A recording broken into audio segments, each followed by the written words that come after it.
It's a great day. My name is Che Brown, the Happy Entrepreneur, and welcome to the Happy Entrepreneur Show, the #1 business development and revenue-focused late-night show in the country where we are on a mission. And our mission really is to empower. Our mission is to inspire. And our mission is to provide you, that's right, you, the hard-working entrepreneur, with all of the resources that are necessary to execute that big vision you have for the people you will call the servant. On this episode, we have the one and only Kenneth. He's in the building. He's here to talk about learn to listen so others can talk.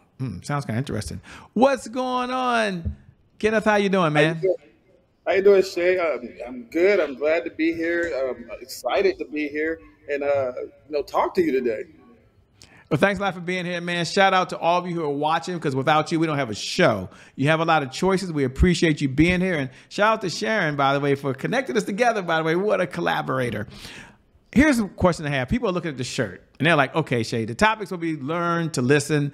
We'll get into his bio so y'all can figure out how famous this guy is all over the world, and we'll get into all the wonderful things. But you might be wondering, what in the LL Cool J does learn to listen even mean? I think that's a reasonable question. So my first question is, what does learn to listen mean? Why is that so important these days? What I found is that from a business standpoint and personal relationships, we are all listening, but are we truly understanding? Are you listening for clarity? Or are you listening just so you can get your point out and the other person then becomes obsolete in that equation? So what Learn to Listen does, and the full title is Learn to Listen so others are willing to talk. So what I did was I put together a collection of things that allows you to listen for understanding, listen for comprehension. It's one of those guides for crucial conversations. It allows two people to have a real conversation versus you talking to me, I don't know what you're talking about, and then I'm just giving you general advice, whatever. This gives you a true roadmap on how to listen for understanding. Now, I'm curious, I'm probably the only one here, why are people struggling in today's time to learn how to listen? The reason I ask that is we have a number of folks who work a full-time job and they're a full-time entrepreneur. But in their full-time profession, they're responsible for organizations and responsible for teams. So I'm curious, why are people struggling these days just to listen when it sounds like the easiest thing to do? Unless you talk to my wife, of course. Topic for another time. Don't bring that up, please. I think it's about the workforce. How I got started with this whole book in the first place is I had employees that would come in my office and have a whole conversation, tell me all this backstory and things, and I'm supposed to decipher out of that what's the important pieces. And I would give my interpretation of what I heard, and then they're like, that's not what I was talking about. So it started there. And I think it's this different millennials, you want to call them that, or this new age workforce where they talk differently. The conversations don't go the way you expect them to go, but yet we don't speak the language. So you're supposed to still understand what they're saying and give guidance. Because as a director, manager, or somebody's in charge, you're supposed to be guiding their career. But how can you do that if you don't even understand what they're saying? What advice do you offer someone? Ladies, I haven't forgotten about his backstory. You probably want to know, who is this person? Okay, I get it. We're going to get to that in a minute. But what do you say to the person says, okay, I'm really good at listening, but I've got to be able to train my team to be a little better at listening. Now, I know people are different areas. They're in different industries, different backgrounds and experience. But if you had to say, Shay, here are 1, 2, or 3 things that a leader could do so that they could teach their team to be better listeners, what's 1, 2, or 3 suggestions you would have? First, I think it comes down to the empathy. You have to understand that everybody has a story. Everybody has something going on in their life. Now, how we translate that, one of the things I tell people, and I stopped using it in my everyday as well. In the workforce, they'll tell you when you walk up to when you go in here, leave your problems at the door. Is that realistically something we could ask of somebody? When you were having that issue in your car driving to work, it doesn't automatically stop because you clock it in. So being empathetic to what people have going on in their lives. And then transparency. You have to be able to sit down with them, talk to them on a level where they understand that this is not boss to boss or boss to employee a lot of times. People get intimidated by authority a lot of times because when you get called to the office, normally it's not a good thing. Normally it's not a good thing.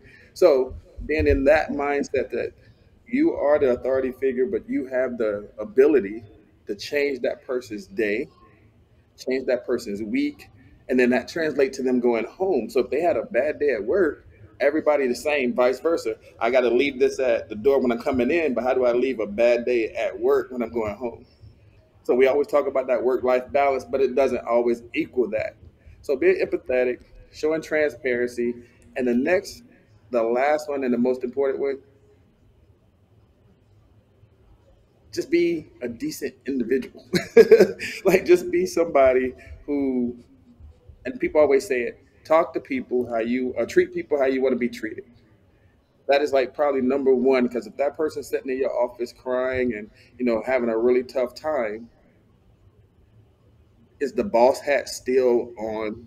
Do you really? I mean, even as a just general person, and people that know me, like I used to tell them all the time, like, "Yo, I can't do the crying because I don't know how to respond to that." And some of my background will tell you why.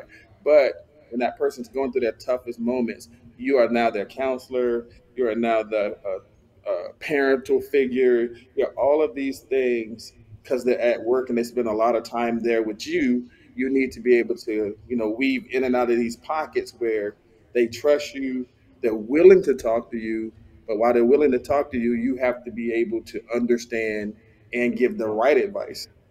That's always the other piece of it. We can all listen, we can all give our 2 cents, but it has to be something tangible from what they're saying and not just your personal opinion that you're trying to give them. I like that. Well said. I think it's a good time for us to slow down for a moment because these are golden nuggets. They make sense and sense. I want y'all to write that down. You're gonna make sense and sense.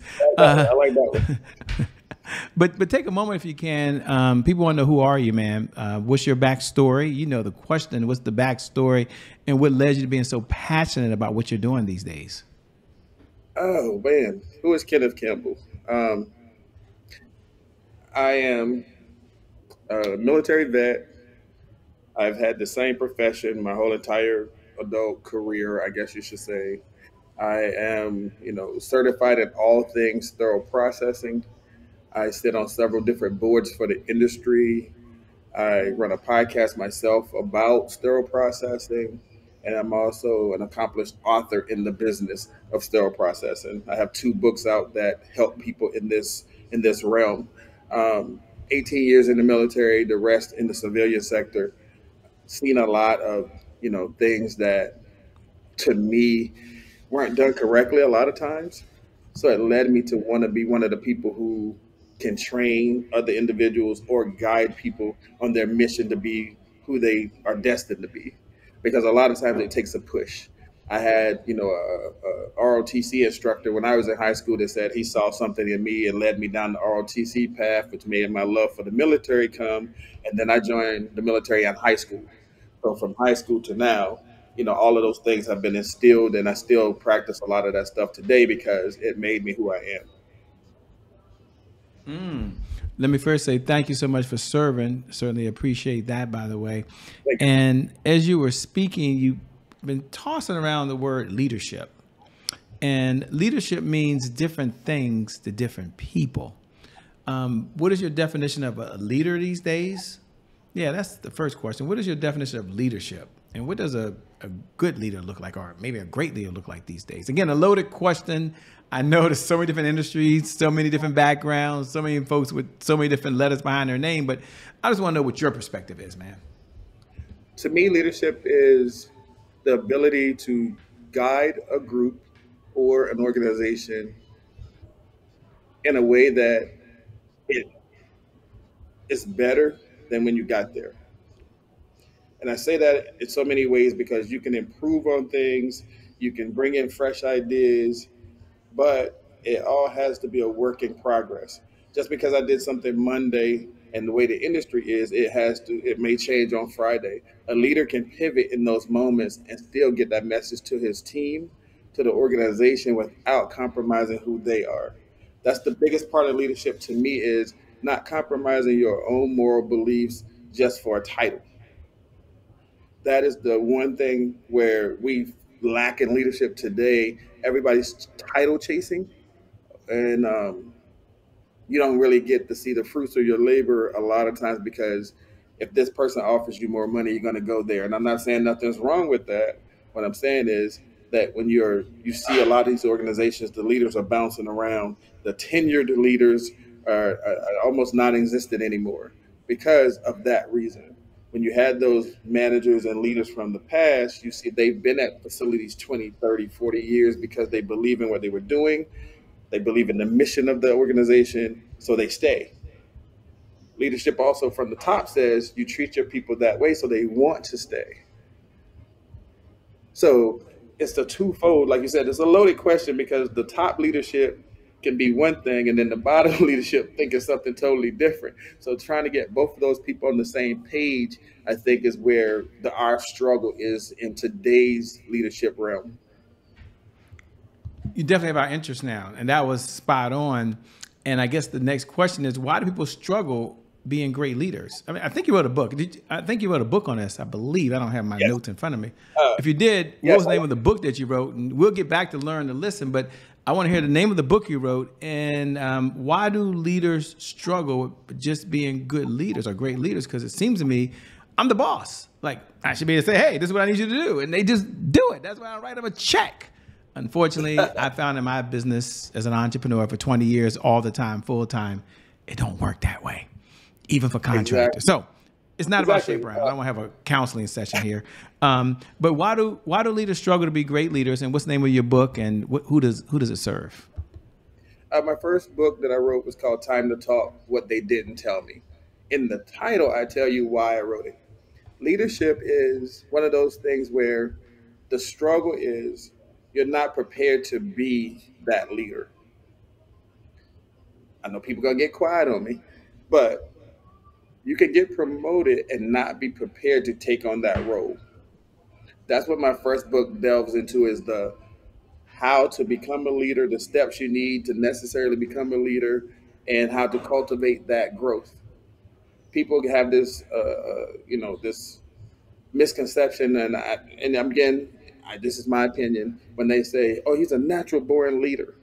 No, he has the traits to become a leader. We have to now grow that trait into leadership skills. Just because you put him in charge of some people doesn't mean he's a leader. And I think that's what the struggle is. Today, we're again back to that original thing. People are being placed in these positions, some because they went to college. Don't fault anybody for going to school, but I'd rather have the person that's been here from the grassroots, coming up through the system, learning the system, working with the people, and now that person is in a position to be a leader. Just because you went to school for it doesn't mean you can do it, unfortunately. And that's my opinion. Not, I'm just speaking from what I wrote about in my book, is that you have to take those skills that you are born with or you've acquired, and now somebody has to cultivate them, which means your leadership has to now buy into you, show you where you need to get to, and then help you get there. I love that, by the way. And if we had to give 3 characteristics, ladies, I know I'm asking a lot of questions today, okay? But here's someone that has learned to listen so others can talk. And he's also helping us be able to build better communities, better companies, and do more good in the world. And isn't that what this is all about? Doesn't matter who's in the front, Right. who's in the behind. Aren't you a leader of one before you're a leader of many anyway? So that's not a Shea Brown original, but it's a true philosophy, I think. Here's my question. What are maybe 3 skill sets? Again, there's so many of them out there, that you would offer to someone for them to be a great leader. The first one, you have to be a good follower. Before you can lead other people, you have to be in their shoes. You have to be willing to do those things that you are asking them to do. That's where we fall short a lot of times, because you'll see leaders that don't even come out of their office anymore. You'll see leaders that give instruction but not willing to take the feedback from the person doing the job because they know that it's not going to work because they do that work every day. But yet you have to be willing to understand that. Two, you have to be decisive. If you're going to make that choice and make that decision, you have to be confident in why, and then take the I won't even say blame, but you have to be able to stand, hold the accountability if it doesn't work, because it is your idea. That's where other part of the leaders, shifting blame is never anything that a leader should do. Take responsibility for what you told them people to do and hold yourself accountable for it. And then now let's pivot on how we can actually make it work. So the last part of that, be a team player. Again, I know leaders and I know people out here know leaders that don't come out of their office that always, I'm right, that's the bottom line. And that's not how leaders should be. You should actually be a team player where the team is making these decisions. It's never going to be a unilateral decision unless it's a budgetary thing where you got to talk to other people. But for the workforce itself, it should never be a unilateral decision. It should be a team effort. Those are the leaders that we're looking for. Willing to be a follower, willing to be a part of the team, and then hold yourself accountable when something doesn't go the way that you initiated for it to go, instead of trying to push that off on your team, on your employees. I love it, man. I love how you said that. I love how you brought that down the home stretch as we get to a part which I think is a really good transition for where we are now, and that is to find out if you've ever had any failures. Sound like his life's been perfect, ladies and gentlemen. He just has a perfect life, and maybe his life has been perfect, and we're going to find that out in just a moment. But we're at a segment now called Today is My January 1st. Now, for those folks who tune in every night at 11 p.m. Eastern Standard Time, you already know what we're about to do. In fact, you can say those magical words. Today is my January 1st. Happy New Year to you.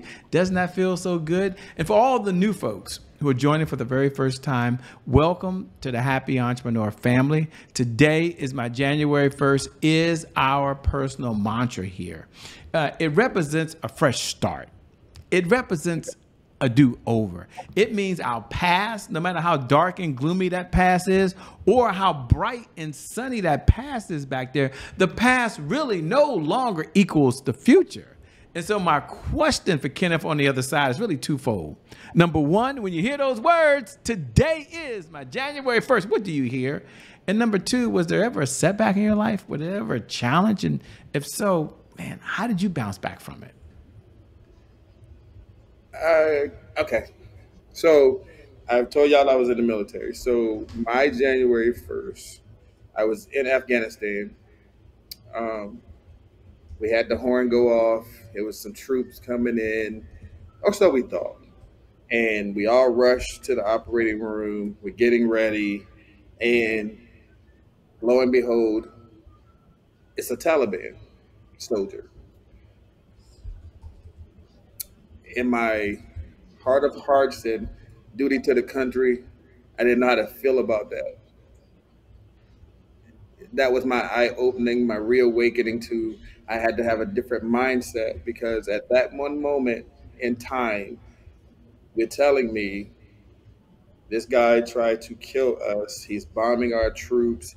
He got hurt, and now we have to put him back together, or we have to do surgery because of our, mission and our duty and this, that, and the third. I would say that was my January 1st. At that moment, I realized that I needed to be or have a different mindset about a lot of things. So I started looking at everything differently. I had to retrain myself on what I thought was one, true commitment. Secondly, dedication to my craft. Because again, at that moment, it wasn't about me. It was about, again, saving a life. But the caveat to it was he was trying to end mine. And that's a powerful thing for a young 18, 19-year-old, 20-year-old over there in a war zone. And this is something that you're responsible for. So at that moment, my mindset changed into how I approach work and leadership, because our leaders had to come in and tell us, no, we have to do this. This is part of our job, and, so on and so forth. The second part of that, same scenario, just on the state side, I'm in an operating room and I lose a patient. Well, I didn't lose, but the doctor lost a patient on the table. And young in the military, death is still death. So, to lose a patient, you're kind of devastated. And my captain walked in and was like, "Hey, we have another room to set up. Go get started." And it was like just routine for them. So again, retraining myself on how you approach things and what becomes, your reality versus what you imagine would happen in these moments. So I awaken to be now I want to train people the right way. I want to lead people based on the strength of my captain at the time, just because it wasn't about the sadness and all that. Yes, somebody lost their life. However, you're here because you got to save another life in another room. And you have to put that behind you and keep moving. So the strength that it taught you in that sad moment, in that challenging moment, that strength is what I built off of to become the person I am today. That's a lot, man. Thanks for sharing. Thanks for being so authentic. Thanks for all that you're doing to make this world a better place. One of the questions I get to ask when I have time, we have a few minutes now, I hope, but a few minutes. And that question is, what's one of the best pieces of advice you've ever been given? And I'll preface it for the audience so they know you're not coming off the mountain with the 10 commandments. Okay. That's not what we're asking you to do here. Okay. You've read more books than you can remember these days. You've written books yourself. You've studied. Probably been in more trainings than you can recall. If you're like me, 10,000 hours is a joke. You can do that on the weekend with your thumb, okay? But if you had to step back and share the best piece of advice you've been given from someone, what is it and why is it so important to you? And being 100% transparent, it's the simplest thing, but it means so much. Somebody told me, just be me. And from that moment, I knew what I wanted to do, but I always thought I had to change to, fit the image or change to be accepted and this, that, and the third. So authentically, if you watch any of my shows or you read what I wrote, it's authentically me saying, "Hey, this is what you should be doing. This is how I run a podcast. I don't follow a script. We talk, we have conversation, we do all of those things to make it organically real. I don't want somebody to come and we reading from papers and it sounds scripted." So when they said, "Hey, just be yourself," oh, that was the best piece of thing that could ever happen to me, because at that point I was like, I'm not gonna be judged. I can say what I want to say and it be real. You know what I mean? Like, yeah, and that's how you connect with people. You get to see the realness of people when you're real yourself. Like, if you're gonna go out here and try to be somebody you're not, people see through that. And then they gravitate away from that versus towards you because you're being yourself. So that was probably, like I said, the most simple thing, but it said a lot. Just be you. Just be you. What does success look like for you these days? Oh, um, well, I can say, like, to the people that don't know, for our industry, um, one of the highest things that can happen to you is to be bestowed a fellow. So I received mine this year. It's the highest honor they can give you in still processing. It means that you've done all things, and you've touched a lot of lives, and you were able to speak to that accordingly. And I mean, success to me is being able to leave a legacy that says that you help people. And I think I've done that with the body of work that I've done, with the books, with now being the fellow, all that encompassing. That's where I find success in the fact that I know that I help others. And I'll throw this in there so people understand how far that goes. I told you I was in the military. Now in my private life, or when I'm not in front of a camera, I'm actually a volunteer firefighter for my neighborhood. So I'm still Wow. running in buildings today, saving people. So that's how far service goes to me, and the things you want to be known for, the community effort, just being able to mold lives and things like that. I find success in that. Man. man. Thanks for all you're doing some wonderful stuff, by the way. What do you do for fun? We're not out saving the world, running into burning buildings, by the way, teaching leaders how to lead, which is very important. What do you do for fun? What does fun look like for you these days? I bowl and I fish and I write. So unfortunately, because the process of writing a book, I try to go into these peaceful moments where I'm out just fishing or I'm on a bowling alley concentrating and I'm thinking of what I'm going to do next. That is fun for me. Of course, I travel the country and speak, but that's fun as well. But fun to me is relaxing, enjoying just time with the family, and just being able to have that balance where that you're still doing stuff, but you're doing it for you though. So that's the difference. So yeah, bowling and fishing. If anybody know me, they'll say, hey, the bowling and fishing is this thing. Now you can't leave us hanging there. I mean, what's your favorite place to fish, and what type of fish do you really enjoy, by the way? Or do you just go out there just to be on the boat hanging out? Are you serious? No, That's all I'm curious. Honestly, I like catching striper. I'm up in Maine. I live in Massachusetts, so we go up to Maine and fish and things like that. So being up in those areas, those nice, striper is what you're trying to get, so you can, show a trophy and be like, hey, I caught one, you know what I mean? So, I like the local ponds too, because it's just catch and release.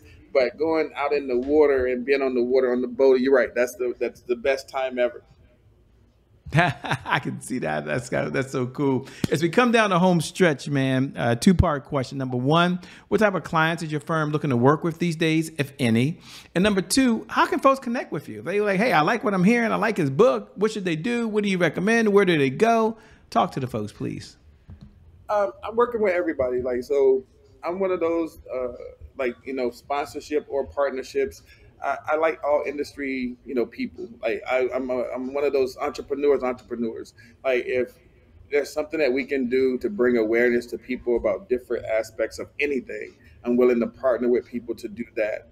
Because my thing is, if they don't know about it, how can they, support you? How can they find you if it's an industry that they don't know? And I'm primarily medical field, but I have partnered with other things like bookstores and doing, book signings and things like that, where bringing awareness to this particular bookstore. So I have, all over the board. Most people look up me on LinkedIn. They can find me there because I'm all over the place on LinkedIn. You'll see me everywhere. My show is on the Knowledge or Nonsense platform, run by our good friend Sharon. Hey, Sharon. But if you go to Knowledge or Nonsense, you'll see Time to Talk. That is my show.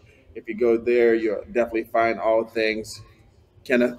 Or like I said, definitely reach out on LinkedIn if you want to, talk about some things. Find me there, and we can definitely hook up and, see how we can help each other.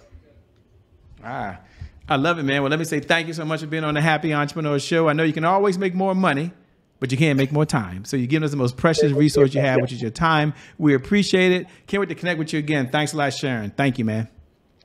Thank you, sir. I appreciate y'all being here. And definitely, if you're interested, Time to Talk, What They Didn't Tell Me, Learn to Listen so Others Are Willing to Talk, available on all the book platforms. Definitely go get your copy. And when you see me out here, I definitely have my pen and I always sign a book. So, hey, Shay, I thank you for having me. I appreciate everybody for listening.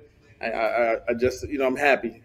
Well, thank you, man. Thank you to viewers. Thank you to viewers, by the way. Thank you for tuning in as well. Go get the book. Without you, we don't have a show. So we appreciate you taking time. You have a lot of choices and you choose to spend this time with us. And I never get tired of reminding you, every night at 11 p.m. Eastern Standard Time, no matter what's going on in your life, whether you're doing really, really well and you're going to that next level of success, congratulations, or you've been hit with the punch that you never saw coming. The one thing I do believe is that today is your January 1st, and because of just that one reason alone, I believe your best is still yet to come. Your best is yet to come. Your best is yet to come. With that being said, my name is Che Brown. It hadn't changed. The Happy Entrepreneur. Make it a great day, everyone. We out of here. Peace. It's been a lot of fun, Kenneth. I appreciate you, man. We'll see you guys later.